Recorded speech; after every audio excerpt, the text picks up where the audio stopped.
Hello good morning बच्चों, welcome back in NMS classes. बेटा मुझे आपको इस वीडियो में NCERT class 10th maths chapter number 5 arithmetic progression इसकी एक्सरसाइज 5.2 से क्वेश्चन नंबर 8, 9, 10 इस वीडियो में कंप्लीट करने जा रही हूँ। तो चलिए देखते हैं क्वेश्चन नंबर 8 में क्या बोल रहे हैं। यहाँ पर बोल रहे हैं बेटा an AP consist 50 terms of which third term is 12 and the last term is 106, find the 29 term. ठीक है जी, कोई एपी है जिसमें टोटल 50 टर्म्स हैं।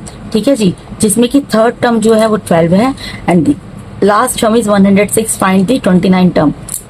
यानी कि इसका मतलब क्या निकलता है कि जो थर्ड टर्म है वो हमें 12 दी हुई है, और क्योंकि यहाँ पे ये बोला है कि एपी के अंदर टोटल 50 टर्म्स शामिल है, तो इसका मतलब क्या है कि जो लास्ट टर्म है वही 50 टर्म है, क्योंकि टोटल नंबर ऑफ टर्म्स कितनी है एपी के अंदर, एंड एपी कंसिस्ट 50 टर्म्स।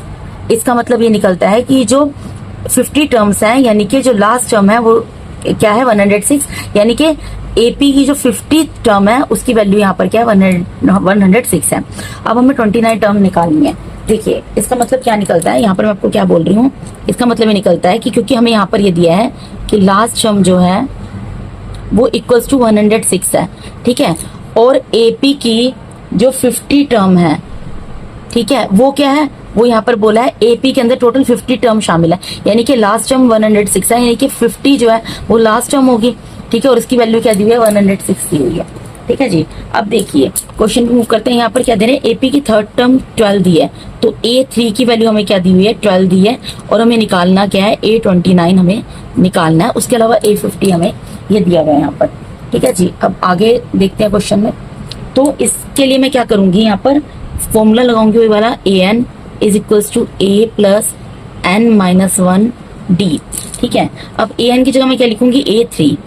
ठीक है, A3 लिख दूंगी, a की जगह क्या रहेगा बेटा, a की जगह तो a ही रहेगा, प्लस n की जगह क्या आएगा, ये जो 3 है। ठीक है, नंबर ऑफ टर्म, ये कौन सी टर्म है, थर्ड टर्म है, तो 1 आ जाएगा, 3 आ जाएगा, 3 माइनस 1, और d कॉमन डिफरेंस हमें नहीं पता तो d की जगह d एज इट इज रहेगा। A3 की वैल्यू कितनी दी है, यहाँ पर 12 दी है, तो वो पुट कर देंगे इक्वल्स टू में a प्लस 3 में से 1 को डिडक्ट करेंगे, यहाँ पर 2 आएगा 2d। ठीक है, अगर मैं यहाँ से a की वैल्यू निकाल लूँ, a की वैल्यू क्या निकलेगी, 12 अपनी जगह पर एज इट इज रहेगा, 2d प्लस क्या इधर जाके माइनस का हो जाएगा। ठीक है, तो ये हमारी फर्स्ट यहाँ पर इक्वेशन बन जाएगी। ठीक है जी, अब इसी तरीके से मैं A50 को सोल्व कर लेती हूँ। A50 मुझे यहाँ पर कितना दिया हुआ है, A50 की वैल्यू क्या दी हुई है, A50 की वैल्यू दी है यहाँ पर 106, तो इसके लिए भी सेम फॉर्मूला लगाऊंगी an is equals to a plus n minus 1d। ठीक है, तो n की जगह क्या आ जाएगा, यहाँ पर 50 आ जाएगा, इक्वल्स टू में a की जगह a रहेगा, प्लस यहाँ पर n की जगह क्या आ जाएगा, ये 50। ठीक है, यहाँ पर भी n की जगह 50 पुट किया था, तो यहाँ पर भी क्या पुट करूंगी 50 माइनस 1, और d अपनी जगह पर एज इट इज रहेगा। अब A50 की वैल्यू कितनी है, A50 की वैल्यू है 106, वो पुट कर दी, इक्वल्स टू में a प्लस 50 में से 1 को डिडक्ट करेंगे, कितना आएगा 49d।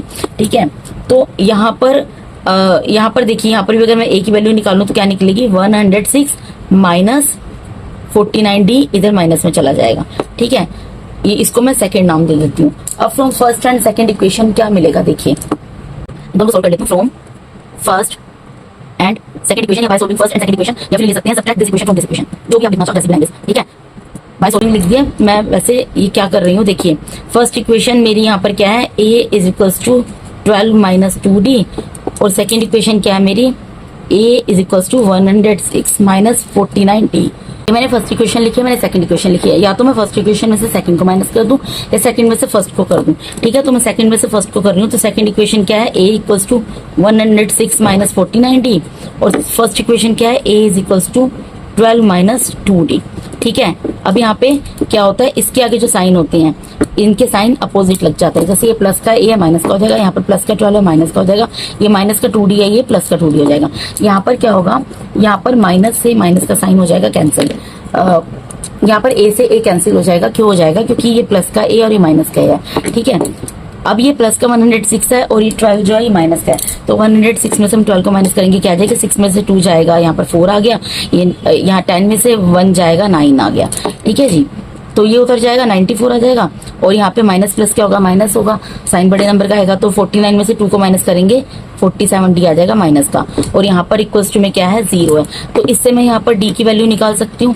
ठीक है, यहीं पर लाइन खींच के मैं निकाल लेती हूँ। देखिए मेरी इक्वेशन क्या बनी है, 94 माइनस 47d इक्वल्स टू 0, ठीक है, माइनस 47D लिख दिया, इक्वल्स टू में 94 प्लस क्या इधर जाएगा माइनस का हो जाएगा। इससे क्या होगा, यहाँ पे माइनस से माइनस कैंसिल हो जाएगा। D के साथ 47 मल्टीप्लाई में D की वैल्यू निकालनी है, D अपनी जगह पर एज इट इज रहेगा, 94 अपनी जगह पर एज इट इज रहेगा, 47 मल्टीप्लाई में डिवाइड में चला जाएगा। 47 2 जा 94 होता है, 41 जा 41, 41 2 जा 94, तो यानी कि D की वैल्यू यहाँ पर कितनी आ गई, 2 आ गई।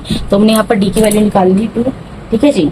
उसके बाद अब मुझे किसकी वैल्यू निकालनी है, A29 की वैल्यू निकालनी है, ठीक है, A29 की वैल्यू निकाल कर दिखानी है। अब बेटा क्योंकि यहाँ पर A29 की वैल्यू निकालनी है लेकिन हमने D की वैल्यू निकाली, उसके लिए हमें A की वैल्यू तो पता होनी चाहिए। तो A की वैल्यू आप कैसे निकाल सकते हो, अगर आपके पास D की वैल्यू है, फर्स्ट इक्वेशन में D की वैल्यू पुट कर दो या सेकंड इक्वेशन में, क्योंकि फर्स्ट इक्वेशन छोटी है तो मैं फर्स्ट में D की वैल्यू पुट कर देती हूँ, उससे मुझे A की वैल्यू मिल जाएगी। तो मैं लिख देती हूँ put D is equal to 2 in first equation,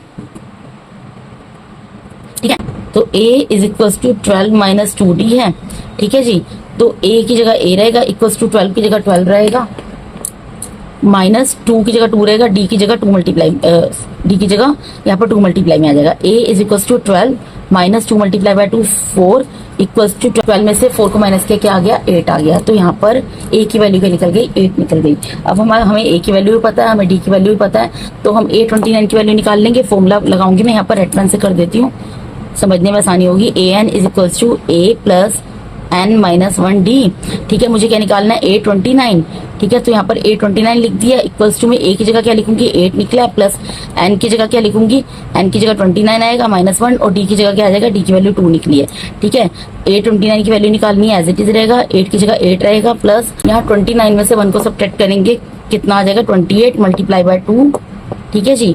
तो यानी कि A29 कितना आ जाएगा बेटा, A प्लस 2 से मल्टीप्लाई करो, 2 8 जा 6, 2 2 जा 4 प्लस 1 5, 56 आ गया। A29 की वैल्यू कितनी आ गई, 56 में 8 को प्लस कर लो, ये आ जाएगी 64, ठीक है जी।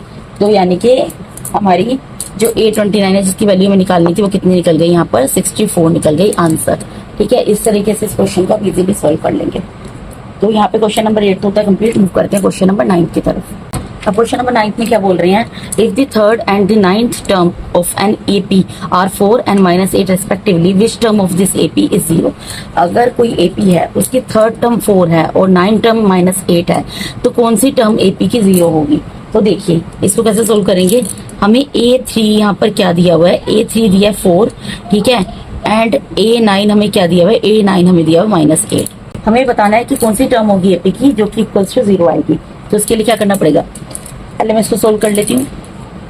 फॉर्मूला लगाऊंगी, AN is equals to A plus N minus 1D, ठीक है जी। A3 को यूज करूंगी, यानी कि यहाँ पर N की जगह क्या पुट करूंगी, 3, इक्वल्स टू में A प्लस N की जगह यहाँ पर 3 पुट करूंगी -1, और D की जगह D एज इट इज रहेगा।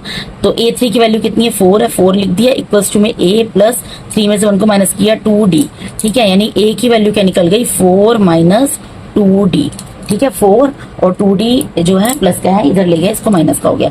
इसको इक्वेशन नंबर फर्स्ट नाम दे देते हैं, ठीक है जी। यहाँ पे लाइन खींच के इसी तरीके से मैं A9 के लिए सोल्व कर लेती हूँ। AN is equals to A plus N minus 1D, same formula लगेगा। यहाँ पर क्या लिखूंगी, N की जगह 9, इक्वल्स टू में A की जगह A प्लस N की जगह 9 माइनस 1, और D की जगह D आ जाएगा, ठीक है। A9 की वैल्यू कितनी है, -8 है, वो लिख दी, इक्वल्स टू में A प्लस, यहाँ पे 9 में से 1 को माइनस करेंगे 8 आ जाएगा, D। अगर यहाँ से A की वैल्यू निकालूंगी क्या निकलेगी, -8 माइनस 8D। इसको इक्वेशन नंबर सेकंड नाम दे देंगे, ठीक है। अब मैं फर्स्ट में से सेकंड को सब्ट्रैक्ट कर दूं या सेकंड में से फर्स्ट को सब्ट्रैक्ट कर दूं, कुछ भी कर सकती हूँ, ठीक है। क्योंकि मुझे पहले A और D की वैल्यू निकालनी है, तो मैं यहाँ पर लिख देती हूँ subtract first equation from second.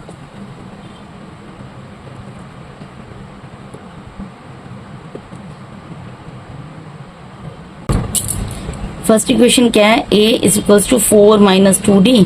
Second equation क्या है, A is equals to -8 minus 8D, ठीक है जी। लाइन खींचेंगे, अब यहाँ पर साइन चेंज करेंगे, ये प्लस का है तो ये माइनस का हो जाएगा, माइनस का प्लस का हो जाएगा, माइनस का प्लस का हो जाएगा। अब यहाँ पर A जो है प्लस माइनस के आपस में कैंसिल हो जाएगा, यहाँ पर क्या आ जाएगा, 0 आ जाएगा, इक्वल्स टू में 4 प्लस का है 8 भी प्लस का है तो 12 हो जाएगा, ठीक है। 8d प्लस का है और 2d माइनस का, प्लस माइनस माइनस होता है, साइन बड़े नंबर का आता है, तो 6d आ जाएगा। ठीक है, अब अगर मैं यहाँ से d की वैल्यू निकालना चाहूँ निकाल सकती हूँ। 6d इक्वल्स टू -12 लिख सकती हूँ। ठीक है, d के साथ 6 मल्टीप्लाई में है तो यहाँ पर क्या होगा, डिवाइड में। यहाँ पर देखिए मैंने क्या किया है, 60 अपनी जगह पर एज इट इज है, प्लस का 12 है, इसको दूसरी तरफ ले गई, तो ये माइनस का 12 हो गया। ठीक है, साइन चेंज हो जाते हैं। अब d के साथ 6 मल्टीप्लाई में है तो d की वैल्यू निकाल लूंगी। ठीक है जी, तो -12 अपनी जगह पर एज इट इज रहेगा, 6 मल्टीप्लाई में डिवाइड में चला जाएगा, तो 6 1 ज़ा 6, 6 2 ज़ा 12, माइनस का 2 आ जाएगा, यानी कि d की वैल्यू यहाँ पर हमारी कितनी निकल गई, -2 निकल गई। अब d की वैल्यू में पता लग गई, हम a की वैल्यू निकाल सकते हैं। a की वैल्यू कैसे निकालेंगे, फर्स्ट इक्वेशन है, सेकंड इक्वेशन, किसी में भी d की वैल्यू को पुट कर देंगे तो a की वैल्यू हमें पता चल जाएगी। ठीक है, मैं यहाँ पर लिख देती हूँ, put d equals to -2 in first equation. ठीक है जी, तो a is equals to 4 - 2d। ठीक है, a की जगह a रहेगा, इक्वल्स टू 4 - 2d की जगह क्या आ जाएगा, -2।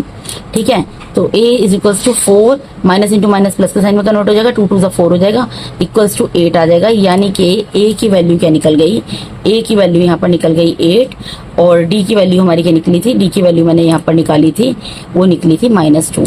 ठीक है जी, दोनों की वैल्यू में पता लग गई, a की और d की। अब हमें क्या करना है, हमें ये बोला है कि कौन सी टर्म होगी जहां पर AP 0 होगा, तो मैं यहाँ पर क्या करती हूँ, लेट an को ही इक्वल्स टू 0 मान लेती हूँ। ठीक है, an को मैं यहाँ पर 0 मान लेती हूँ, तो फिर दोबारा फॉर्मूला लगेगा। फॉर्मूला क्या है, an is equals to a plus n minus 1d। ठीक है, an को मैंने 0 मानने से 0 आ जाएगा, इक्वल्स टू में a की जगह क्या आ जाएगा, a की वैल्यू क्या निकली है, a की वैल्यू हमारी निकली है 8, प्लस n की जगह क्या आएगा, तो यहाँ पर क्या करना है, n-1 को भी एज इट इज रहने दूंगी, क्योंकि n का मुझे कुछ पता नहीं है। d की वैल्यू क्या है, d की वैल्यू -2 निकली है। अब मैं क्या करूंगी, यहाँ पर 0 एज इट इज रहेगा, 8 एज इट इज रहेगा, इसको मल्टीप्लाई कर लूंगी, -2 को n से मल्टीप्लाई करूंगी, -2n आएगा, -2 को -1 से मल्टीप्लाई करूंगी, माइनस इंटू माइनस प्लस के साइन में कन्वर्ट हो जाएगा, और 1 को 2 से मल्टीप्लाई करूंगी, 2 आ जाएगा। ठीक है, अब इसको सोल्व करूंगी, क्या आएगा, 8 और 2 को प्लस कर सकते हैं, 10 आ जाएगा, -2n। ठीक है, अब -2n अपनी जगह पर एज इट इज रहेगा, 10 जो है प्लस का है उसको दूसरी तरफ ले जाऊंगी, माइनस का हो जाएगा, -10, माइनस से माइनस कैंसिल हो जाएगा, 2 n के साथ मल्टीप्लाई में है तो 10 के डिवाइड में चला जाएगा, 10 अपनी जगह पर एज इट इज रहेगा, 2 डिवाइड में आ जाएगा, 2 1 ज़ा 2, 2 5 ज़ा 10, यानी कि n की वैल्यू कितनी निकल गई, 5, और यही हमें निकालनी थी। हमें ये बताना था कि AP की वो कौन सी टर्म है, मतलब वो कौन सी टर्म है जहां पर AP जो है इक्वल्स टू 0 होगा। ठीक है, तो वो 5th टर्म है जहां पर AP इक्वल्स टू 0 होगा। यहाँ पर तो यहाँ पर क्या लिखेंगे हम, यहाँ पर एक सिंपल सी लाइन लिख देंगे, therefore 5th term of AP is 0। Answer. Question number 10 में क्या बोल रहे हैं, the 17th term of an AP exceeds its 10th term by 7, find the common difference. आपको कॉमन डिफरेंस निकालना है इस क्वेश्चन में, यानी कि D निकालना है। आपको ये बोला है जो 17th टर्म है AP की वो 10th टर्म से 7 ज्यादा है, तो सीधा हम यहाँ पर लिखेंगे अकॉर्डिंग टू क्वेश्चन। हमें क्या बोल रहे हैं, AP की जो 17th टर्म है वो AP की 10th टर्म से 7 ज्यादा है। ठीक है, ठीक है, ये चीज मैंने लिख दी। अब अगर मैं यहाँ पर फॉर्मूला लगाऊं, क्या बनेगा, an is equals to a plus n-1d। ठीक है, अभी मैं इसको सोल्व कर रही हूँ, फिर इक्वेशन पुट करूंगी, और यहाँ पर 8n के लिए भी अगर मैं फॉर्मूला लगाऊं, an is equals to a plus n-1d। इसको बेटा मैं सोल्व कर रही हूँ, इसको मैं सोल्व कर रही हूँ a17 के लिए, और इसको मैं सोल्व कर रही हूँ 8n के लिए। ये अलग चीज है जो मैंने आपको बताई है, जो क्वेश्चन में दी है। अभी मैं इसको सोल्व नहीं कर रही, अभी मैं क्या कर रही हूँ, a17 को फॉर्मूले के हिसाब से सोल्व करूंगी और 8n को भी फॉर्मूले के हिसाब से सोल्व करूंगी, फिर इसमें वैल्यू पुट करूंगी जो हमारे अकॉर्डिंग टू क्वेश्चन में इक्वेशन बनी है। ठीक है जी, इक्वल्स टू में a की जगह a रहेगा, प्लस n की जगह क्या आ जाएगा, 17 आ जाएगा, -1 और d। ठीक है, अब a17 की वैल्यू तो हमें नहीं पता, तो a17 रहेगा, और इक्वल्स टू में a प्लस 17 में से 1 माइनस होगा, 16d बन जाएगा। इतना हो गया। इसी तरीके से सोल्व कर लेंगे, a की जगह a रहेगा, प्लस n की जगह क्या आ जाएगा बेटा, 10 आ जाएगा, -1, d की जगह d रहेगा, यानी a10 क्या बन जाएगा, इक्वल्स टू में a प्लस 10 में से बन जाएगा 9d। ठीक है, देख सकते हो a17 की जगह मैं क्या लिख सकती हूँ, a प्लस 16d, और a10 की जगह मैं क्या लिख सकती हूँ, a प्लस 9d। इसको मैं फर्स्ट इक्वेशन सपोज करो नाम दे देती हूँ, और मैं इसमें लिख देती हूँ put the value of a17 and a10 in equation 1। ठीक है, मैं कर देती हूँ, यहाँ पर लिखूँ put the values of a17 and a10 in first equation. First equation क्या है, a17 equals to a10 plus 7। अब a17 की जगह मैं क्या लिखूंगी, a plus 16d equals to a10 की जगह लिखूंगी a प्लस 9d प्लस 7। ठीक है जी, तो यहाँ पर क्या होगा, ए से ए तो हो जाएगा कैंसिल। ठीक है, सेम सेम टर्म है ना, एक LHS में एक RHS में कैंसिल हो जाएंगी। 16D को एज इट इज रहने दूंगी, 9D प्लस के इधर ले आऊंगी, माइनस का हो जाएगा, इक्वल्स टू में 7। 16 में से 9 को माइनस करूंगी, यहाँ पे 7D आ जाएगा, इक्वल्स टू में 7। अब यहाँ पर क्या है, D के साथ 7 मल्टीप्लाई में है, तो D की वैल्यू निकालनी है, D एज इट इज रहेगा, ये राइट हैंड साइड वाला 7 एज इट इज रहेगा, ये मल्टीप्लाई का 7 है, डिवाइड में चला जाएगा।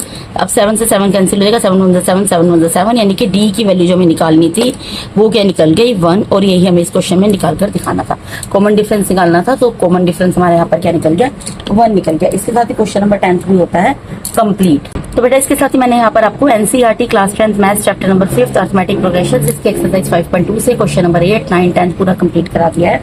अगर आप मेरे चैनल पे नए हैं, पुराने भी हैं, और अगर आप लोग को मेरा टीचिंग मेथड पढ़ाने का तरीका अच्छा लगता है तो मेरे चैनल को सब्सक्राइब कीजिए, वीडियोस को लाइक कीजिए, अपने फ्रेंड्स फैमिली के साथ शेयर कीजिए। And thank you so much for watching my videos बेटा, God bless all of you, thank you so much once again.